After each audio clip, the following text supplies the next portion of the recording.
Okay, my Young and the Restless fans, I'm not going to get into a huge spoiler alert for Tuesday.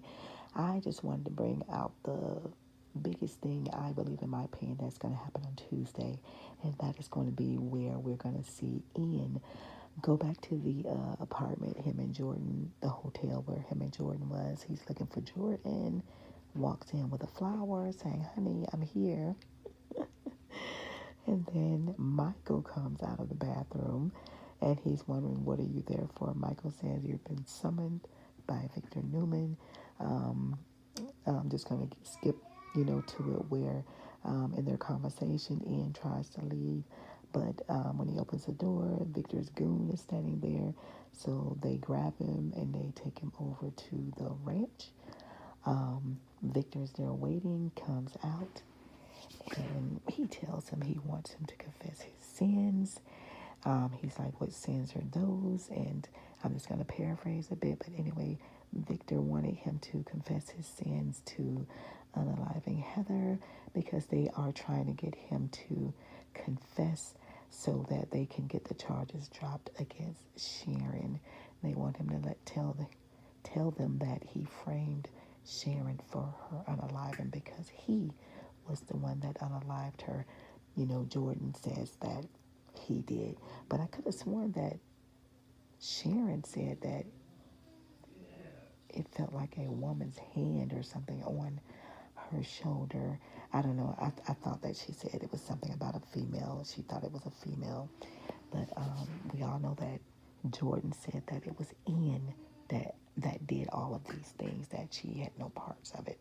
Ian was the one unalived Heather, and we all know Ian was the one that set up Sharon. So Ian was having no parts of it. He would not confess. He was acting like he didn't know who Jordan was. He doesn't know how Ian is. He doesn't know any of these people. He doesn't know who anyone is. So he's just a changed man, of the cloth. Anyway, since he wasn't cooperating, Victor's goon go over, yank him up out the chair. And guys, when I tell you, Ian just started making all this crazy noise like somebody was punching him and hurting him or whatever, just making some crazy noise. I'm like, what is up with this guy? It's so funny, but yeah, he was able to some way, somehow get that gun out of Victor's bodyguard's pocket jacket. I don't know how he did it, but he was able to get that gun out of the inside of his coat. And the tables have turned.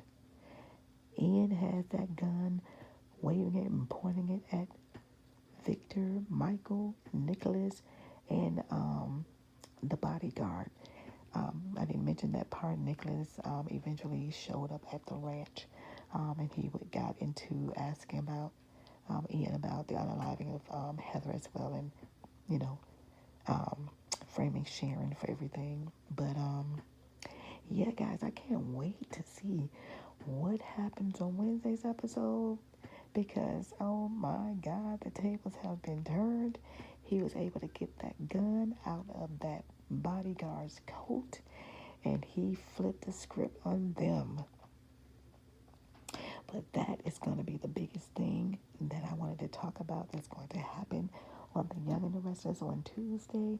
Of course, we're going to still see Mariah talking with Sharon, and Nicholas is going to show up and he's going to find out that Tessa and the baby are missing. He is also going to let them know that Jordan has been unalived, and he's going to let them know that Mariah know that Ian did come back to Genoa City for her, and that he did everything that he did to Sharon for that purpose. We're also going to see Billy and Sally. Pretty much, it's just going to be about them, their romantic day that they're going to have after she decorated his house. And she did a great job. I love it. It's really nice. So pretty much that's all it's going to be with those two. They're going to just have a nice romantic day. Going to end up in the bedroom. They're going to talk about Billy's new turnover where he decided he's not going to go after Victor for Abbott Chancellor. I think that's what he named it before it got taken from him. And he's going to, text his mom and let her know that they need to have a conversation. But that's the biggest thing that's going to happen. So interesting. I can't wait to see Wednesday's episode because I want to see what is going to go on and what is going to happen. I do believe on Wednesday that we are going to see Damien.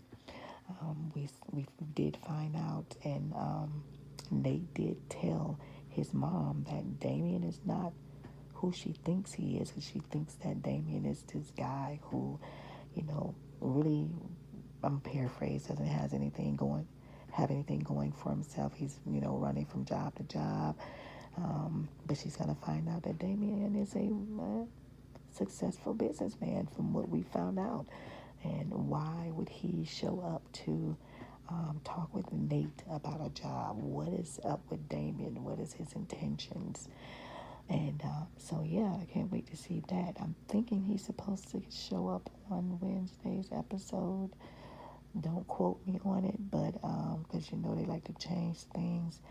But his mom, she's really shocked because she was like, last time she saw him, he was asking her for money. So she just thought that, every time she seen him, it seemed like he just always needed money and whatnot. So, but no, Damien is a very successful businessman. So I can't wait to find out more about Damien moving forward and what he's up to. Why would he go and talk with Nate about a position at Winters if he was this successful business person? So yeah, I can't wait to see what's going to happen moving forward, guys. It seems so interesting and so fun. So yeah, I wish Bold and the Beautiful would get like this and be more interesting, but I don't know. I guess it's a little more interesting now with the things that's going on at Forrester. Anyway, that's another subject. All right, guys, if you like this video, hit that like button and subscribe.